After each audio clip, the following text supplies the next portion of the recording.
Ladies and gentlemen, the figures for 2016 opioid plague in the US have been announced, and I'm going to go ahead and play the from MSNBC.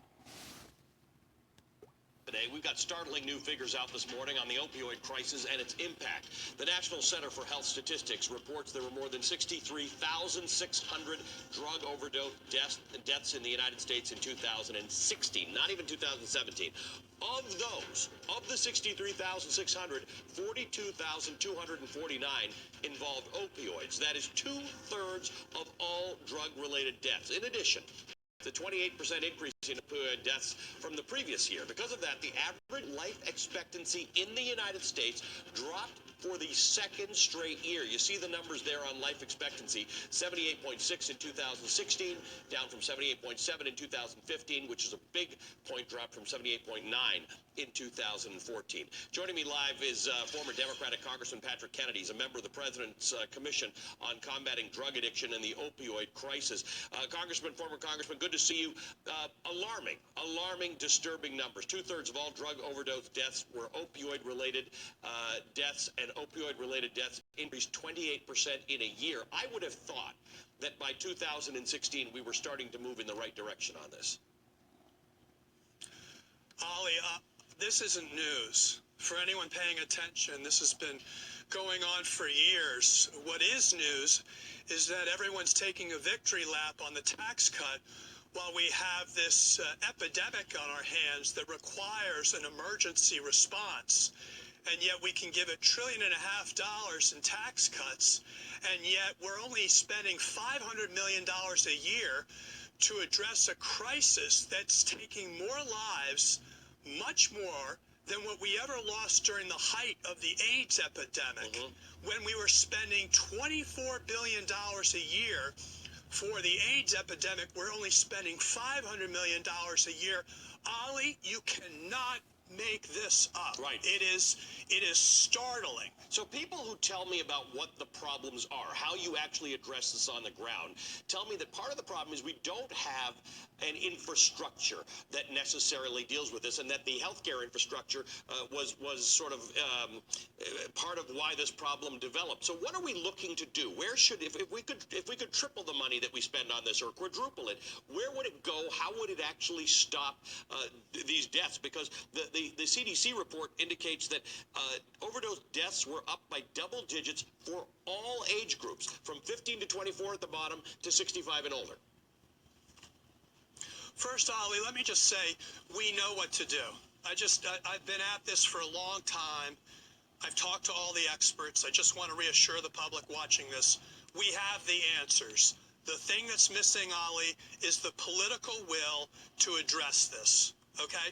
First and foremost, people need to be connected to health care. You can't manage an addiction, which, by the way, is like any other chronic illness, like diabetes or asthma or any cardiovascular disease. You do it by connecting people to treatment. Now, what kind of treatment? We need to revamp the way we think of treatment. 12-step programming is great, but it isn't perfect. And what we need to do is address the opioid use disorder as its own crisis, not just an addiction crisis. We know that opiate replacement therapy is the best course of treatment. So what do we need to do? We need to give people the kind of inoculations that we would give them if this were a Zika virus or influenza and we had an inoculation. We would give it to people. The fact is, Ollie, thanks to the FDA, we have an inoculation. It'll curb cravings and it'll prevent overdoses. But what do we need to do, Ollie? We need to get more physicians in this country to give that shot. What's the problem? The problem is they don't want to do it because they're worried about the DEA over their shoulder. The irony, Ollie, is that they could write scripts for OxyContin and have no DEA oversight for the most part. But if they write a treatment for an opioid use disorder like buprenorphine, they have the DEA breathing down their backs. There is something perverse about the response how that do we you have solve in the that? medical community. Is that a DEA directive then? Is it an administration directive through Health and Human Services to say, do this? So what we need to do is do a number of things, but we know what those things are. We need to give a special opiate use disorder code through the Centers for Medicare and Medicaid Services. The president ought to bring in all the health insurance companies and say, listen, you folks have to step it up here. This is crucial to our national interests. In other words, we just need an all-hands-on-deck approach. And the first and foremost is we need to get the money out there through expansion of Medicaid, because frankly, you cannot connect people to care if they don't have health insurance. Yep. So, and we know how to do this with Medicaid, and that's what we ought to do. But we shouldn't be paying for detoxes, because detoxes, frankly, increase the rate of death. The irony is, Ali, we're spending a lot of money on the wrong forms of treatment, and instead we ought to be spending the money on what we know works. All right, well, that is a hopeful message in the light of a very devastating report. Former Congressman Patrick Kennedy, thanks for joining me. I appreciate it. Hey there, I'm Chris Hayes from MSNBC. Thanks for watching MSNBC. Number one, ladies and gentlemen, they are underreporting the numbers big time in this country. Don't be surprised if you later find out the numbers they're reporting is probably double or triple. Because there's an awful lot of people that don't want a drug death on the death certificate. And we've seen that. We saw that with Carrie Fisher, okay, who died with drugs in her system, but they didn't put drugs on there as her cause of death. So that's not going to be reported as a drug death, although that's what it actually was. They put down, I think, sleep apnea or something like that.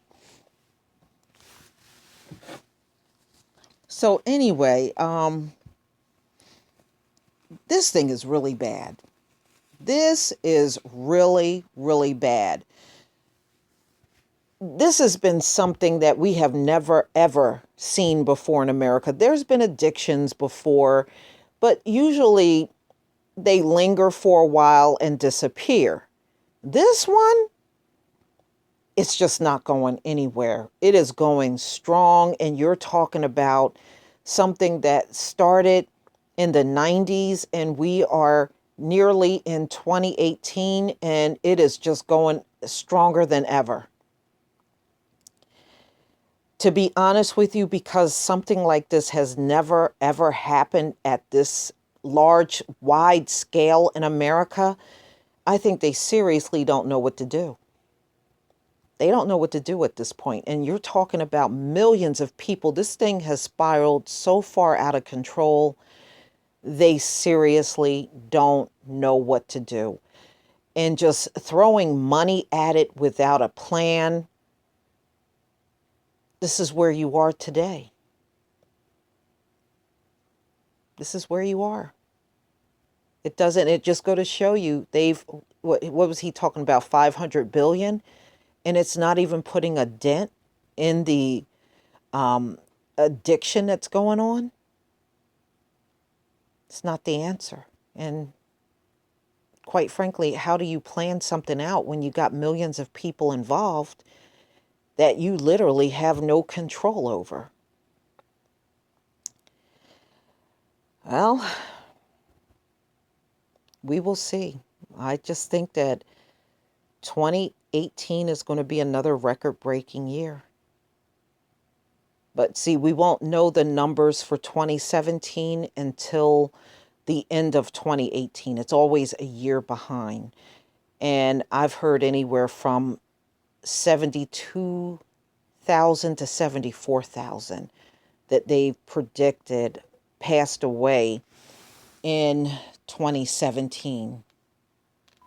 But we shall see. Yes, we shall see. Please leave your comment and subscribe, and don't forget to hit on that notification bell. Peace, family.